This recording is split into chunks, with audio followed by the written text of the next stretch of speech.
Hello and welcome to Ocean Explained. This is a short video on defining fish stocks, which is very similar to the concept of populations in traditional biology. So a fish stock is composed of individuals within a single species which inhabit a specific geographical area, and all of these individuals share a common gene pool, meaning there's very little immigration/emigration from the population. Therefore, it's a lot harder to define a fish stock for highly migratory species such as tuna in comparison to demersal species such as lemon sole. This concept of sharing a common gene pool was further developed in a paper by Cushings in 1968, which stated a fish stock is composed of individuals which consistently return to a single spawning ground. Now, this is more straightforward when working with species such as salmon, where individuals return to spawning grounds where they themselves hatched. However, when applied to species such as cod, where their spawning grounds shift from year to year depending on environmental characteristics, it's harder to maintain this definition through time. The final aspect of defining a fish stock is that it must show consistent growth and mortality parameters across the geographic area. This is essential as we use these parameters for assessments regarding the health of the stock, as well as to inform management decisions, including defining maximum sustainable yield. So to summarize, a fish stock can be defined as a group of individuals from one species living in one area with limited gene flow and where you can determine consistent growth and mortality parameters across the entire area. Sumakay sa isang paglalakbay ng pagtuklas sa ating groundbreaking na pag-aaral sa pagtatasa ng stock ng isda sa kahabaan ng Northern Zambales Coast.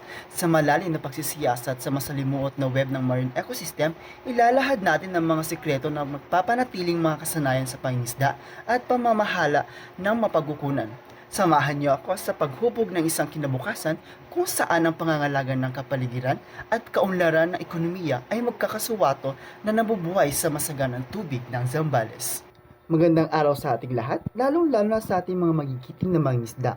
Ako po si Jackie Cham, magbibigay kaalaman patungkol sa fish stock assessment in Northern Zambales Coast.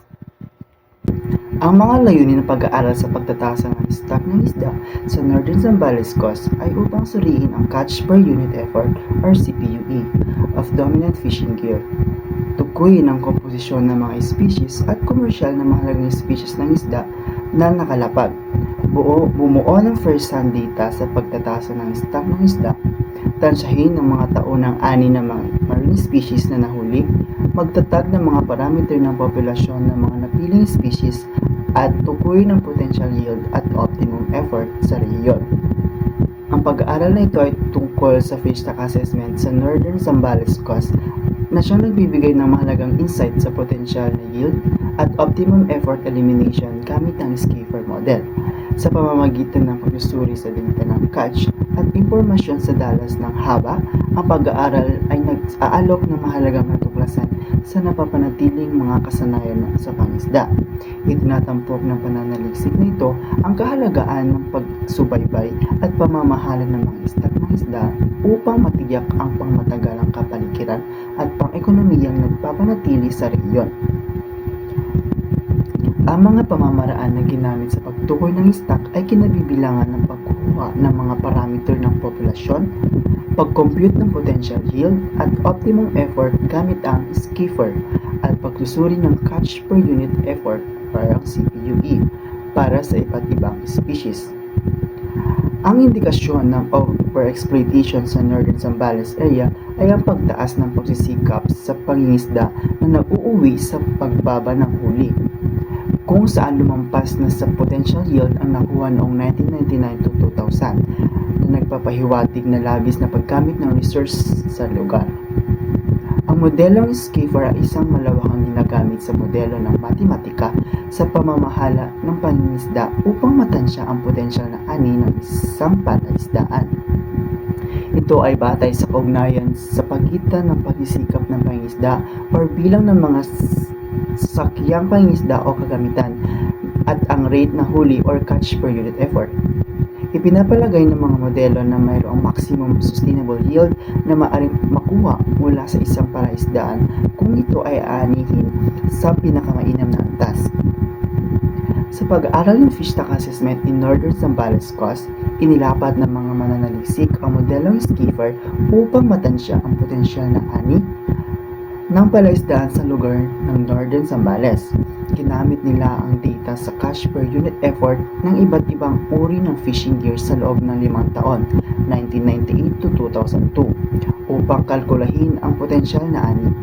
Ang mga mananaliksik ay nag-standardize ng pagsisikap sa pamamagitan ng pag-convert ng iba't ibang uri ng kamit sa pangingisda sa isang karaniwang unit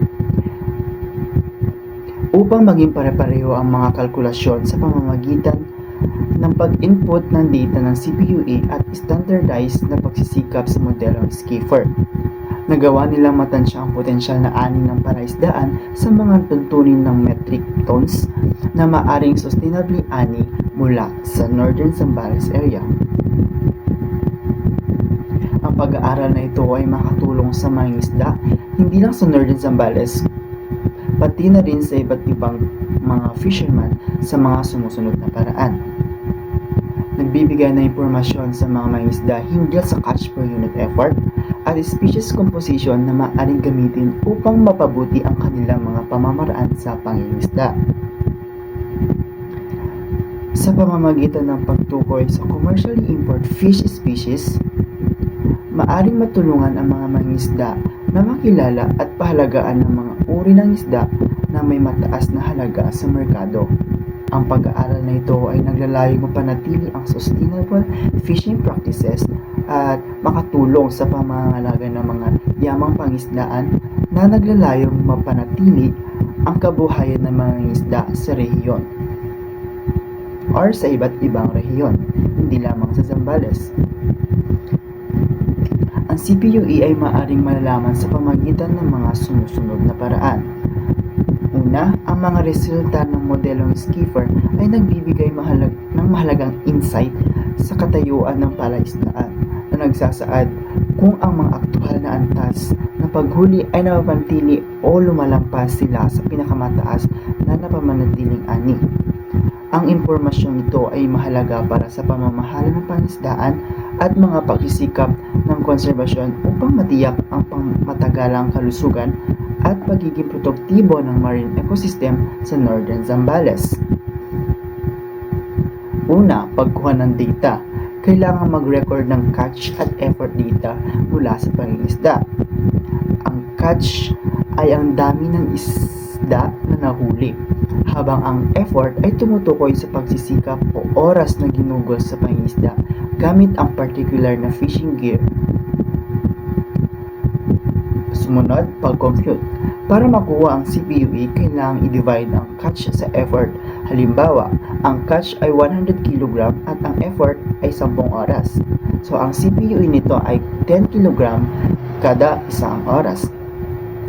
Sumunod ang pag-analyze. Ang mga CPUE na nakuha mula sa iba't ibang fishing gear o technique ay maaaring pag-aralan upang masuri ang produktibidad ng bawat isa at makapagbigay ng insight sa kalagayan ng populasyon ng isda at sustainability ng pangingisda. So, sa fish stock assessment ng Zambales, ang mga resulta sa catch per unit effort ay nagpapakita na ang per scene ay isang commercial na kagamitan sa pangingisda na mayroong pinakamataas na CPUE na mayroong 408.19 kg kada araw na sinundan sa pamagitan ng headline 9.58 kg kada araw at gillnet 4.40 kg kada araw. Ang mga hakbang sa pagpapalaganap ng Skifer model ay kinabibilangan ng mga sumusunod. Pagkuha ng data. Kailangan magkaroon ng sapat na datos sa populasyon ng isda kasama ang catch at effort data upang maging basihan sa paggamit ng model. Next is ang pag-compute ng parameters. Kailangan i-compute ang mga kinakailangang parameters tulad ng maximum sustainable yield or yung tinatawag nating MSY, carrying capacity at fishing mortality rate. Siyempre, ang next ang pag-apply ng model. Gamit ang mga parameters na na-compute, magagamit ang Skifer model upang matukoy ang potential yield at optimum effort para sa pag-aalaga ng fish stock. So, sa pamamagitan ng mga hakbang na ito, maaring magamit ng mga tagapamahala ng fisheries ang Skifer model upang magkaroon ng gabay sa wastong pangangasiwa at pangangalaga ng mga populasyon ng isda. So, ayun lamang po ang aking nakalap na impormasyon patungkol sa fish stock assessment sa Zambales Coast.